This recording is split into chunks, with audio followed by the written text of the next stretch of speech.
Welcome to Small Arms Solutions Crime Series, Volume 4. Today we're looking at the Raven Arms model MP-25, which is perhaps one of the most common guns that I've saw in 10 years.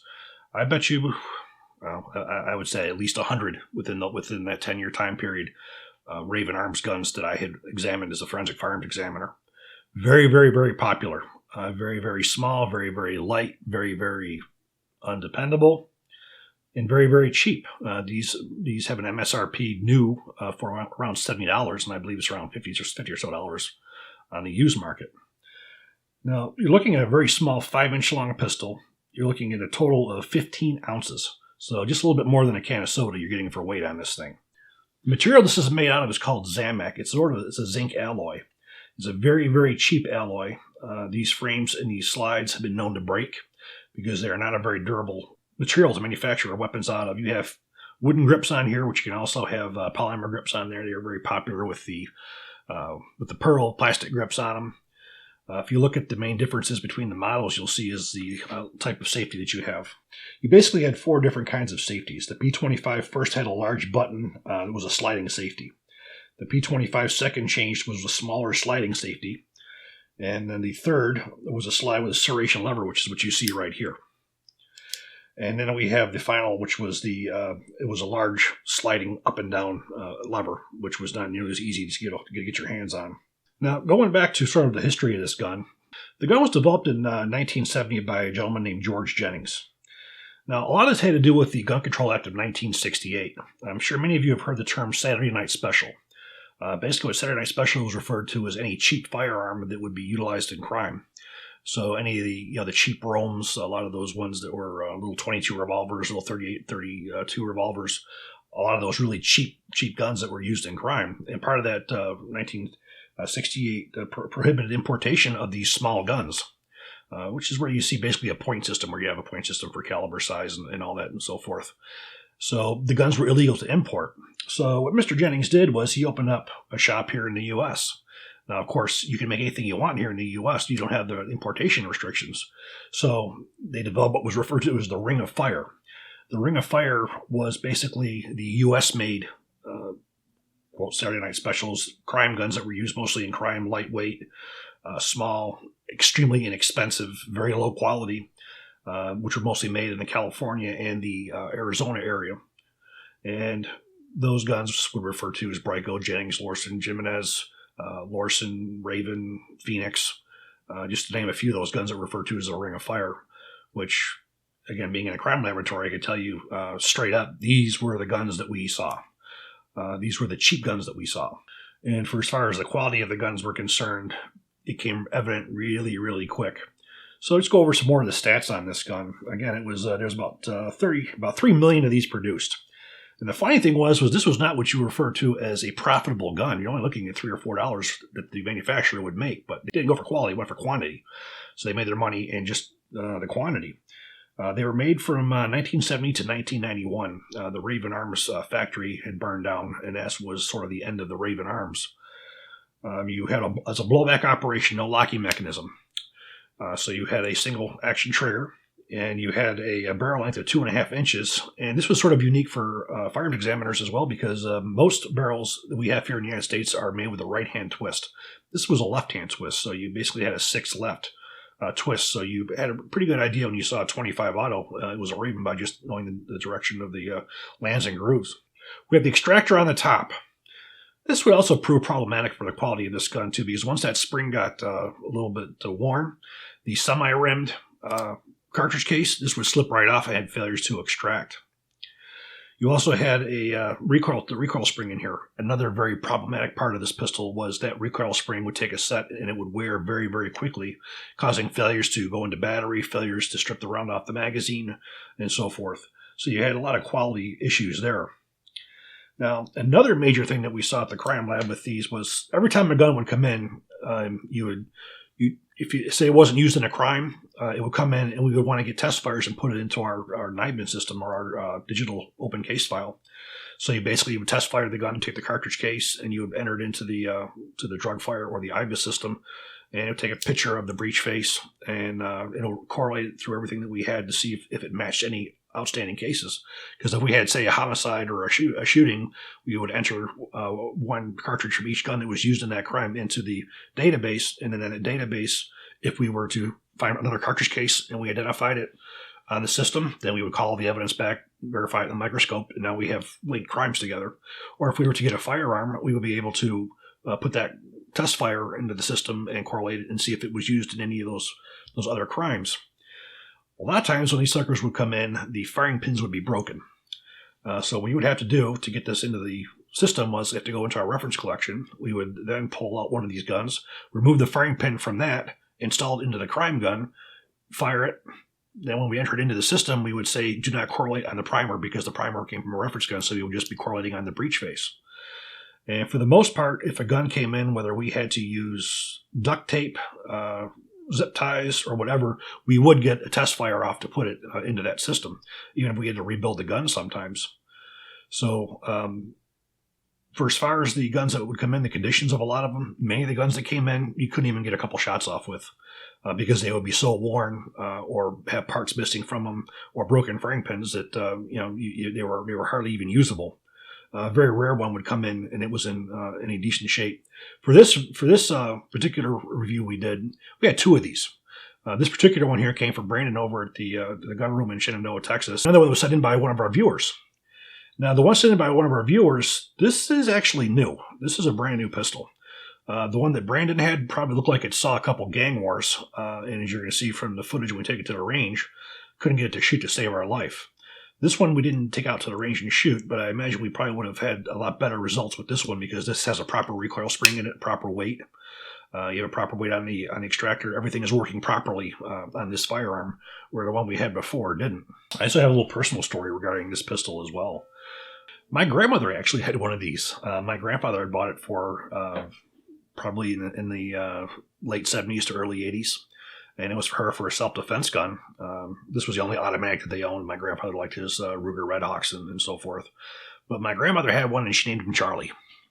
And whenever she wanted to carry one, she would. And I can remember as a kid going out to the over the mountains in Pennsylvania and bringing her pistol out. And I just couldn't believe it. It's like, Graham, how can you carry this thing? This thing, you only get one or two shots off. And I remember that from really being a kid. And last year, I went home to New York and went out to the range with my brother and my nephew. And he brought out Charlie for us to shoot. And it probably had been 15, 20 years since I shot the gun. And sure enough, when we got it out there, we couldn't get through one magazine. We also had problems with the safety. The spring was missing from the safety, so the safety would spring into engagement. So, it really was a testament just to how really poor quality these guns were. They came in several different finishes as well. You had you had like a satin chrome here. You had a nickel. You had black. So there were some different finishes as well. And what we're going to do now is we're going to take this thing apart and show you a little bit about what's inside of it and show you the firing pin to show you what we're talking about, that part breaking. So in order to disassemble, again, you make clear. You need to fire. So now what you're going to do is you're going to take a drift punch. You're going to push in the rear. And you're going to lift up. And here you have your recoil spring. Now, as you can see, this is a very chintzy recoil spring. It will not take long at all for this to take a couple sets, and then the pistol won't be able to function properly because there won't be enough spring force on it to operate the slide. Remove the back cap here, the striker spring, and the firing pin. Now, this is a contention for safety. So as you can see, the firing pin would easily break off, but the firing pin was not only the firing pin, it was also the ejector. So when you pulled the slide back, the firing pin would protrude, and that would knock out the fire cartridge case or the live round. The problem is if this pistol was dropped, enough inertia would come back to bring that slide back, enough that could set the cartridge off with the breech not being locked and cause the gun basically to blow. This is the same problem you saw on the Jennings, Bracos, Lorsons. It's not a very safe system having the firing pin to be the ejector as well. But that's something that was a problem. But these would snap off. You would have to replace these. And as you can see, the quality is just horrendous. Machining marks, it's $70. So for reassembly, the firing pin was a smaller pin. Drop in. You're going to drop in your striker spring, and you're going to insert your end cap.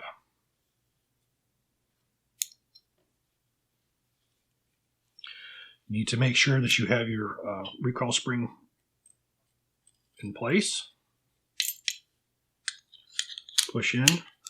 Then we take the tool, push that back in, lock it back in place. Another very common thing that came across with these pistols was the serial number. Very, very often these serial numbers would be obliterated. They would be removed, whether it be with a polishing wheel, grinding wheel, with a scriber, with a drill. There's many different ways that people would remove firing pins. And when they would come to us, one of the things that we would do as a forensic firearm examiner is a serial number restoration. Now, when these are pressed in place like this, there's a change in the molecular structure of the metal. It presses in. So what you see on the top is not necessarily the number. The number is pressed into the metal. So we have various ways that we would, polish down, and certain chemicals that we would use that would be etching acids. And what that would do is that would eat the material around to get down to that serial number. And then it would reveal the serial number. I have to say probably I had a well over 80% success rate with restoring serial numbers because most people didn't know how to do it, so it couldn't be done. So we were able to restore them. Now you ask yourself, what good is it? Well, basically, if you restore a serial number, all the ATF can do is go back to the manufacturer, ask them, okay, here's a serial number. What distributor did you sell it to? They would tell them what distributor. Then ATF would have to go to the gun shop. The gun shop would say, well, who did you sell the gun to? And they have to go through their 4473s. And if they still had them, they would find out who the initial purchaser was. And then they could go talk to that person. And at that point, the guy could say the gun was stolen, the gun was sold, whatever he did with it. So as good as the information was, it didn't really give you a lot of information by having that serial number. Most of the time, ATF didn't even really bother doing any kind of traces on it because it was irrelevant. The gun's been circling in the streets for God knows how many years, so it doesn't really help you. But that was another issue that we saw on most of these small crime guns that we would see. The serial restorations was very, very common. In November of 1991, the Raven Arms factory had burned down. At that time, Mr. Jennings, he decided not to rebuild it. He had sold the design to a company called Phoenix Arms. And Phoenix produced a pistol as the Raven introduced a magazine safety. Magazine safeties, I can't say I've seen too many of these with magazine safeties. That was very rare. That's another one of those expensive things you put into one of these kind of guns. It just raises the price. Now, Phoenix Arms, who he sold it to, was actually his son. His son was the one who came up with who made over 10 million guns, according to his son, of the various types of small type guns like this. Oddly enough, as we talked about before, the quality of the gun. Now, it's sort of an interesting topic because if you look at quality of the gun versus what it's intended for, it was always said that these inexpensive guns were designed for people who did not have a lot of money so they would be able to exercise their Second Amendment rights and have a personal defense weapon. The problem always was these guns were not suitable for self-defense a lot of times because they didn't work. You'll be seeing in some other videos coming up where we fire a whole bunch of these different guns, and you'll see how very few of them are what you would call reliable. Because by the time you would pull this thing out and pull the trigger, you're probably going to have a problem with extraction, ejection, failure to feed, or whatnot. That was just inherent with all these guns. However, people still viewed these are as essential parts of our Second Amendment. And oddly enough, Roy Innis, who was for the Congress of Racial Equality, he fought for these guns, saying that basically trying to ban these guns would prevent people of lower class from being able to protect themselves. And Roy Innis, he was a big civil rights guy, so it was really interesting to see that he was somebody who would get involved with this. But the same reasons that it was a good personal defense gun because it was small, it was inexpensive. Unfortunately, those same reasons made it a good crime gun. Cheap, disposable, small, concealable in your pocket, and fairly easy to use if it worked. So, without further ado, we're going to go to the range and we're going to see how this sucker shoots.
stake your life on that one. Well, as you saw from the range footage, not so good. I never got through a full magazine. I experienced several different kinds of failures. The pistol clearly had issues with the recoil spring. It's taken numerous sets. It wasn't enough to close the breech a lot of times. We had times where the extractor slipped right over. Now, the ammunition that we had, Fiocchi, was good ammunition. There's nothing wrong with the ammunition. But, what you saw there was a good example of how most of these pistols worked or lack thereof.